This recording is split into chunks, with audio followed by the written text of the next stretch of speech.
ನಾನು ಫೋನ್ನಲ್ಲೇ project report ತಯಾರು ಮಾಡಿಕೊಡಿ ಅಂತ ಅಮೃತ ಅವರಿಗೆ ಹೇಳ್ಬೋದಾಗಿತ್ತು. ಅವರು ರೆಡಿ ಮಾಡಿಕೊಡ್ತೀನಿ ಅಂತ ಹೇಳ್ಬಿಡ್ತಾ ಇದ್ರು. ಆದರೆ ನಾನು ಇಲ್ಲೇ ಬಂದು ನಿಮ್ಮೆಲ್ಲರ ಎದುರಿಗೆ ಹೇಳೋದಕ್ಕೆ ಕಾರಣ ಇಷ್ಟೇ. ಅತ್ಯಂತ ಕಡಿಮೆ ಸಮಯದಲ್ಲಿ ಒಂದು ಅತ್ಯುತ್ತಮವಾದ ಪ್ರಾಜೆಕ್ಟ್ ರಿಪೋರ್ಟನ್ನು ತಯಾರು ಮಾಡೋದು ಕಷ್ಟ ಅಂತ. ಏನಂತೀರಿ ಶ್ರೀನಿವಾಸನ್ ಅವರೇ? ಸರ್, ಭಾಳ ಹಿಂದೆ ಹಳೆ ಮ್ಯಾನೇಜರ್ ಹೊಸದಾಗಿ ಬಂದಾಗ ಒಂದು ಪ್ರಾಜೆಕ್ಟ್ ರಿಪೋರ್ಟ್ ಮಾಡೋಕ್ಕೆ 1 ತಿಂಗಳು ಟೈಮ್ ತೊಗೊಂಡ್ರು ಸರ್.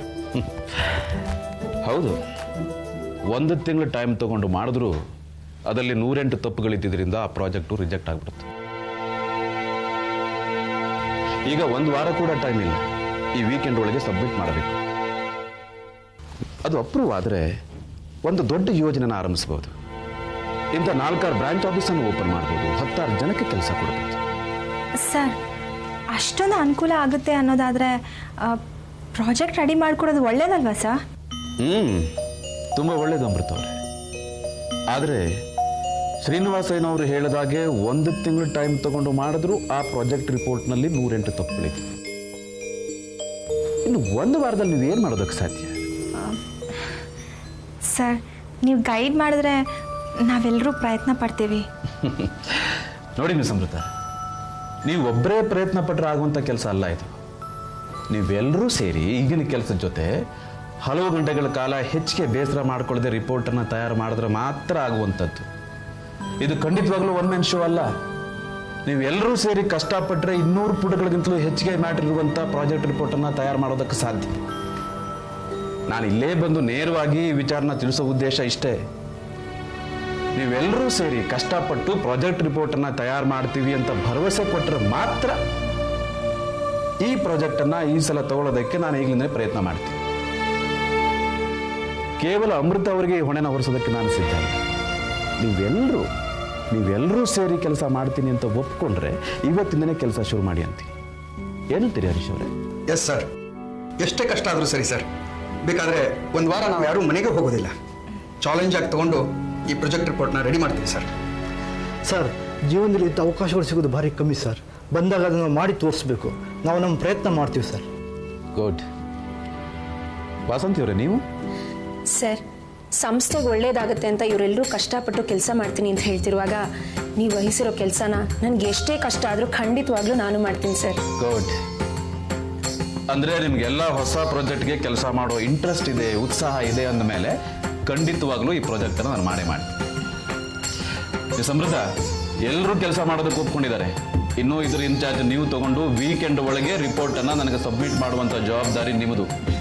ಓಕೆ ಸರ್, ಈ ಜವಾಬ್ದಾರಿನ ಖಂಡಿತ ಸಕ್ಸಸ್ಫುಲ್ ಆಗಿ ನಿರ್ವಹಿಸ್ತೀವಿ. Okay, good luck. ಚೆನ್ನಾಗಿ ಕೆಲಸ ಮಾಡಬೇಕು ಹರೀಶ್ ಅವರೇ. Good luck.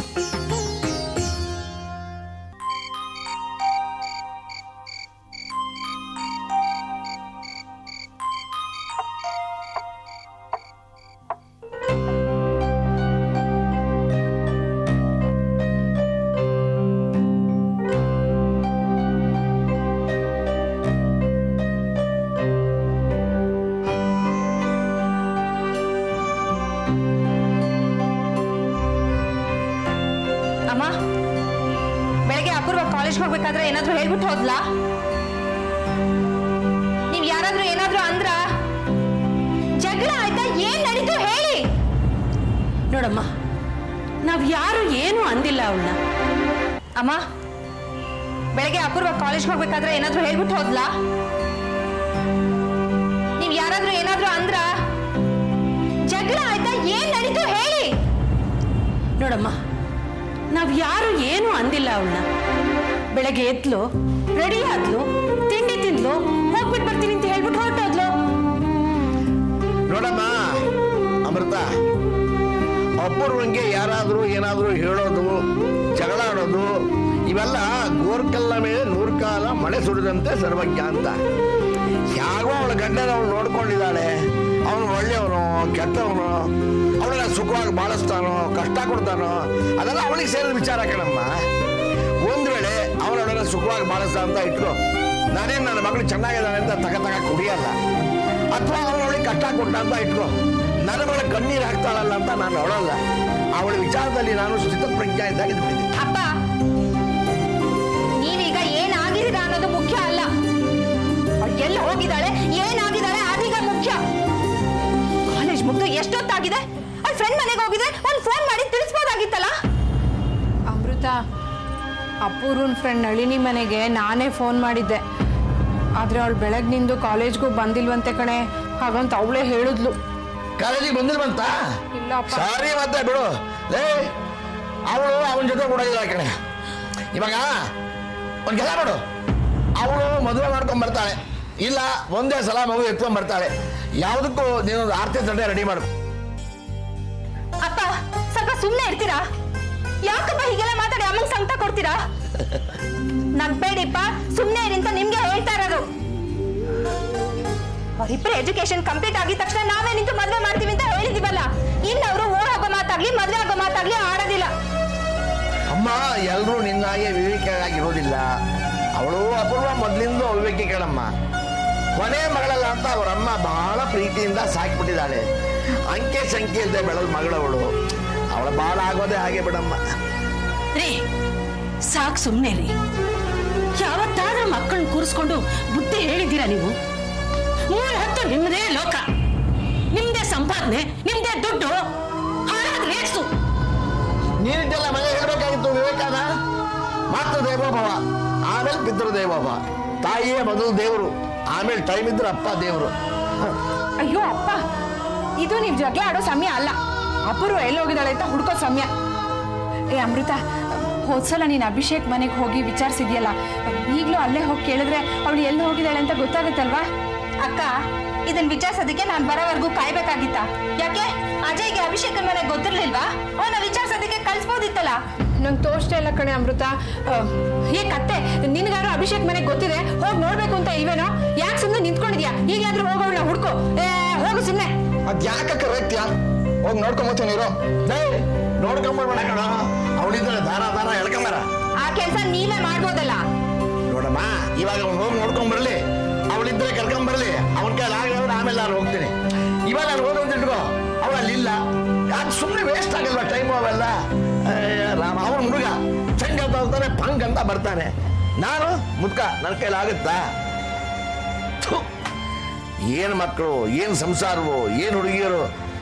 ಇವರಿಗೆ ನಾನು ಹಾಕಿರೋ ಶ್ರಮ, ಪಡ್ತಿರೋ ಕಷ್ಟನ ಸರಿಯಾದ ಒಂದು ಕುದುರೆ ಹುಡುಕಿ ಅದ್ರ ಬಾಲಕ್ಕೆ ಕಟ್ಟಿಬಿಟ್ಟಿದ್ರೆ ದುಡ್ಡನ್ನ ಇಷ್ಟೊತ್ತಿ ನಾನು ಎಲ್ಲೋ ಇರ್ತಾ ಇದ್ದೆ. ಹೌದು, ಹೀಗೆ ಜಗಲಿ ಮೇಲೆ ಕಾಲ್ ಚಾಚ್ಕೊಂಡು ಕೂತಿರ್ತಾ ಇದ್ರಿ. ವಾಸಿಗಳೇ, ನಮ್ಮನೆ ಜಗಲಿ ಮೇಲೆ ನಾನು ಕೂತಿದ್ದೀನಿ. ನಿನ್ ಗಂಡನಾಗೆ ದೇವನಹಳ್ಳಿ ಏರ್ಪೋರ್ಟ್ 600 ಎಕರೆ ಮಾರ್ತಾ ಇರೋದು, ಅಲ್ಲಿ ಮಲಗಿರುತ್ತಲ್ಲ. ಅಪ್ಪ, ಮಾತ್ಮತ್ಗೂ ನನ್ನ ಗಂಡ ಮಗುನ ಅಂತಾನೆ ಇರ್ಬೇಡಿ ಅಪ್ಪ. ಸಾಕು ಸುಮ್ಮನೆ. 5 ವರ್ಷಗಳಿಗೆ ನೀರು ಮಾಡಿದ್ದನ್ನು ಈಗ ಅಪೂರ್ವ ಮಾಡ್ತಾ ಇದ್ದಾಳೆ. ಕೇಸ್ ಎಲ್ಲ ಒಂದೇ. ಅಪ್ಪ, ನಾವು ಮದುವೆ ಮಾಡ್ಕೋತೀವಿ ಅಂತ ಮನೆ ಬಿಟ್ಟು ಓಡೋಗಿರ್ಲಿಲ್ಲ. ಇಲ್ಲ, ಓಡಾಗ್ಬಿಟ್ಟು ಮದುವೆ ಮಾಡ್ಕೊಂಡು ಈಗ ಬಂದೆ. ನೀವಿಬ್ರು ಸ್ವಲ್ಪ ಸುಮ್ಮನೆ ಇರ್ತೀರಾ? ಹೋಗಿ ಒಳಗಡೆ ಹೋಗಿ. ಎಲ್ಲಾರ್ಗು ನನ್ನ ಮೇಲೆ ಕಣ್ಣು, ಮಾರಿ ಕಣ್ಣು ಹೊತ್ತಿನ ಮೇಲೆ.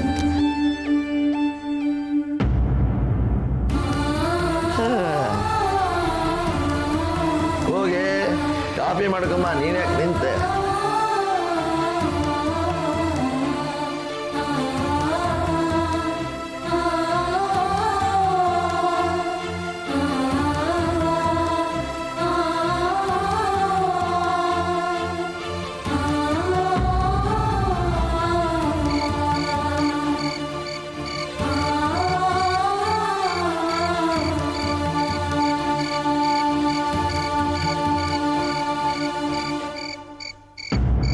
ಸರ್, ಅಭಿಷೇಕ್ ಅಭಿಷೇಕನೂ ಇಲ್ಲ, ನೈವೇದ್ಯನೂ ಇಲ್ಲ. ಕಾಲೇಜಿಂದ ಇನ್ನೂ ಬಂದಿಲ್ಲ ಸರ್. ಅವ್ನು ಕಾಲೇಜ್ಗೆ ಹೋಗಿದ್ದ ಅನ್ನೋದೇ ಗೊತ್ತಿಲ್ಲ. ಇನ್ನು ಕಾಲೇಜಿಂದ ಬಂದ ಅಂತ ಕೇಳ್ತೀರಲ್ರಿ? ಮನೆಯಿಂದ ಎಷ್ಟು ಗಂಟೆಗೆ ಹೊಟ್ಟ ಅಂತ ಏನಾದ್ರು ಐಡಿಯಾ ಇದೆ ಸರ್? ಮನೆಯಿಂದ ಬೆಳಿಗ್ಗೆ ಬೇಗನೆ ಹೋದ. ನಮ್ಮ ಸಿಸ್ಟರ್ ಏನಾದ್ರು ಇಲ್ಲಿ ಬಂದಿದ್ರಾ? ನಿಮ್ಮ ಸಿಸ್ಟರ್ ಯಾರು ಅಂತ ನನ್ಗೇನ್ರಿ ಗೊತ್ತು? ಸರ್, ಅಪೂರ್ವ ಅಂತ, ಅದೇ ಅಭಿಷೇಕ್ ಮತ್ತು ಅಪೂರ್ವ ಇಬ್ಬರು ಫ್ರೆಂಡ್ಸು ಸರ್. ನಾನು ನಮ್ಮ ಅಕ್ಕ ಬಂದ್ಬಿಟ್ಟು ಫೋನ್ ನಂಬರ್ ಎಲ್ಲ ಕೊಟ್ಟೋದ್ವಲ್ಲ ಸರ್. ಓ, ಆ ಅಪೂರ್ವ ಚಿಂತಾಮಣಿನ? ಯಾಕೆ ಮನೇಲಿ ಇಲ್ವಾ? ಇಲ್ಲ ಸರ್, ಬೆಳಗ್ಗೆ ಕಾಲೇಜ್ಗಂತ ಓದೋಳು, ಇಷ್ಟೊತ್ತಾದ್ರೂ ಮನೆಗೆ ಬಂದಿಲ್ಲ ಸರ್. ಕಾಲೇಜ್ಗೆ ಹೋಗಿದ್ರೆ ಬರ್ತಾ ಇದ್ಲು, ಕಾಲೇಜ್ಗೆ ಹೋಗಿಲ್ಲ, ಅದಕ್ಕೆ ಬಂದಿಲ್ಲ. ಅಲ್ಲ ರೀ, ಇಷ್ಟೆಲ್ಲ ಆದ್ರೂ ಆ ಅಪೂರ್ವ ಚಿಂತಾಮಣಿನ ಕಾಪಾಡ್ಕೊಂಡಿಲ್ವಲ್ರಿ? ಸರಿ, ಇಲ್ಲಿ ಏನಾದ್ರು ಬಂದ್ರೆ ಉಗಿದು ಓಡಿಸ್ತೀನಿ, ಬೇರೆ ಕಡೆ ಎಲ್ಲಾದ್ರೂ ಹೋಗಿ ಹುಡುಕಿ. ಸರಿ ಸರ್, ಬರ್ತೀನಿ ಸರ್. ಸರಿ. ಹೆಸ್ರೇನೋ ಅಪೂರ್ವನೇ, ಓಡೋಗೋ ದ್ರಾಬೆ ಬುದ್ಧಿ ಮಾತ್ರ ಬಿಟ್ಟಿಲ್ಲ.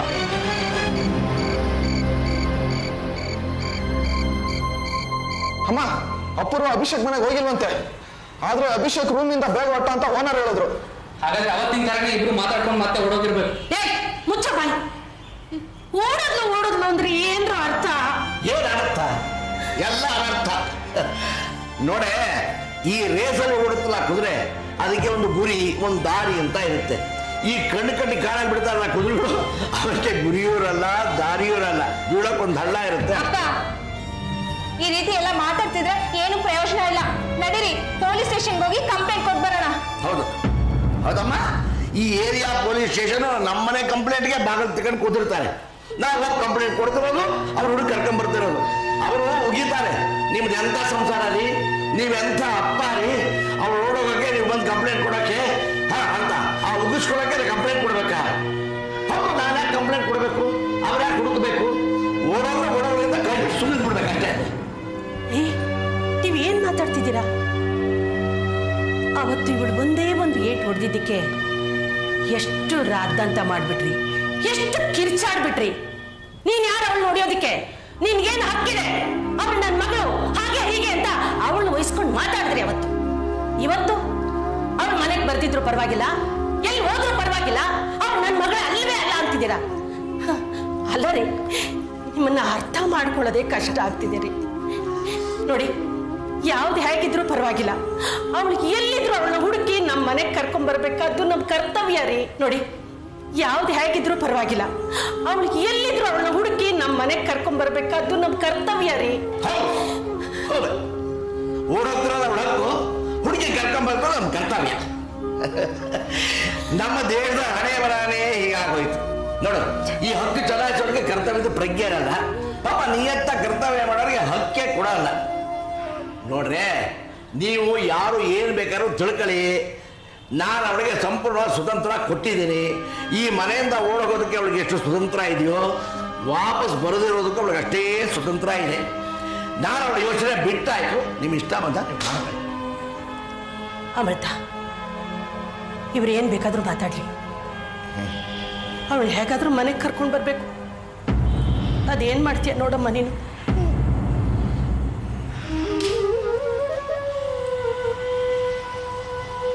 ಅಮ್ಮ, ಅವಳು ಅಭಿಷೇಕನ್ ಜೊತೆ ಹೋಗಿರೋದಂತೂ ಖಾತ್ರಿ ಆಗಿದೆಯಲ್ಲ. ಅವಳು ಇಷ್ಟೆಲ್ಲ ಮುಂದುವರೆದಾಳೆ ಅಂದ್ರೆ ಅದನ್ನ ನೋಡ್ಕೊಂಡು ನಾವು ಸುಮ್ಮನೆ ಇರಬಾರ್ದಮ್ಮ.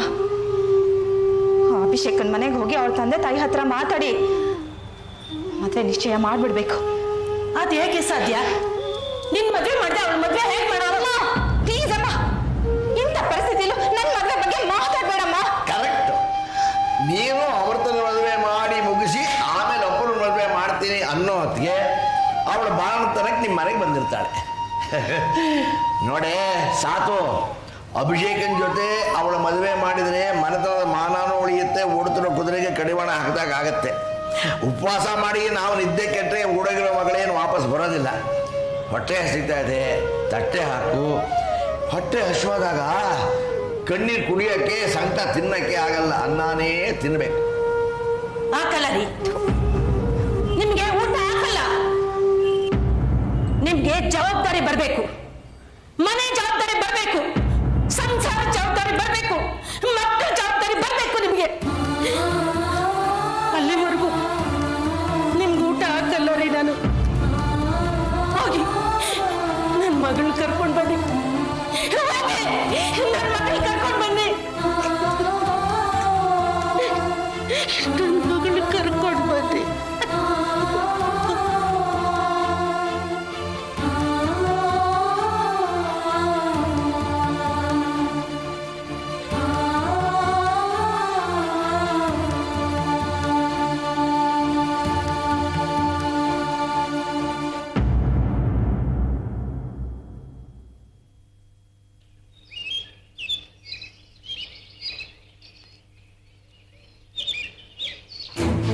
ಸಾಕು ಸಾಕು, ಬರ ಇಲ್ಲಿ ಅಪ್ಪ.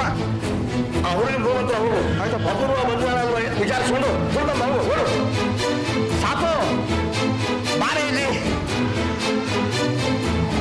ಅಯ್ಯೋ, ಅವನ್ ಕರೆದ್ರೆ ಇನ್ ಯಾಕಮ್ಮ ಬಂದೆ? ನಮ್ಮ ತಲೆ ಕೆಟ್ಟು ಗುಳಿಗೆಟ್ಟು ಮೊಸರುಗಳಿಗೆ ಆಗಿದೆ. ಪಾಪ ಮುಖ ಸಮಾಧಾನ ಮಾಡೋದು. ನಿಮ್ಮ ಅಮ್ಮನ ಕಳಿಸು. ಅಮಿತ್ ಬರ ಇಲ್ಲಿ ಅಪ್ಪ. ಅಪ್ಪನ ಫ್ರೆಂಡ್ಸ್ ಎಲ್ಲ ಅದಲ್ಲ ಅವ್ರ ಮನೆಗೆ ಫೋನ್ ಮಾಡು. ಆಮೇಲೆ ಅವ ಒಬ್ಬಳು ಬಾಬ್ ಕಟ್ ಮಾಡ್ಕೊಂಡ್ ಬರ್ತಾ ಇದ್ದಾನೆ. ಗೊತ್ತು ನನಗೆ. ಅವ ಗೊತ್ತಲ್ಲ, ಅವ್ರ ಮನೆಗೆ ಹೋಗಿ ನೋಡ್ಕೊಂಡು ಹೋಗು. ಸಾಕು, ನಾ ಬರ್ತೀನಿ ಕಡೆ. ಎಲ್ಲಿಗೆ ಹೋಗ್ತಿದ್ದೀರಾ? ನಾನಾ ಪೊಲೀಸ್ ಸ್ಟೇಷನ್ ಹೋಗ್ತಾ ಇದ್ದೀನಿ. ಈ ಮನೆ ಜವಾಬ್ದಾರಿ ಏನು ಇಲ್ಲ ಅಂತ ಹೇಳ್ತಾ ಇದ್ರಲ್ಲ ಈ ಮನೇಲಿ, ಆ ಜವಾಬ್ದಾರಿ ಇವತ್ತು ತಗೋತಾ ಇದ್ದೀನಿ. ಪೊಲೀಸ್ ಸ್ಟೇಷನ್ ಹೋಗಿ ನಮ್ಮ ಹುಡುಗಿ ಒಬ್ಬನ ಲವ್ ಮಾಡ್ತಾ ಇದ್ರು, ಅವಳು ನೆನ್ನೆ ರಾತ್ರಿಯಿಂದ ಪತ್ತೆ ಇಲ್ಲ, ಹುಡುಕೊಡಿ ಅಂತ ಹೇಳಿ ಬರ್ತೀನಿ. ಬೇಡರಿ, ದಯವಿಟ್ಟು ಪೊಲೀಸ್ ಕಂಪ್ಲೇಂಟ್ ಕೊಡಬೇಡಿ. ನೀವು ಪೊಲೀಸ್ ಕಂಪ್ಲೇಂಟ್ ಕೊಟ್ರೆ ಅವಳು ನಮ್ಮ ಮಗಳು, ಅವಳ ಮಾನ ಮರ್ಯಾದೆ ಎಲ್ಲ ಏನಾಗ್ಬೇಕು? ಅವಳಿಗೆ ಇನ್ನೂ ಮದುವೆ ಆಗಿಲ್ಲ ರೀ. ನಮ್ಮ ಮನೆ ಮಾನ ಮರ್ಯಾದೆ ಎಲ್ಲ ಏನಾಗ್ಬೇಕು? ನೀವೇ ಹೇಳಿ ನೋಡೋಣ. ಅಯ್ಯೋ, ಒಂದು ಚೂರಾದ್ರೂ ಈ ಮನೆ ಜವಾಬ್ದಾರಿ ತಗೋಬೇಕು ಅಂದ್ರೆ ಯಾರು ಈ ಮನೇಲಿ ಅವಕಾಶನೇ ಕೊಡೋದಿಲ್ಲ.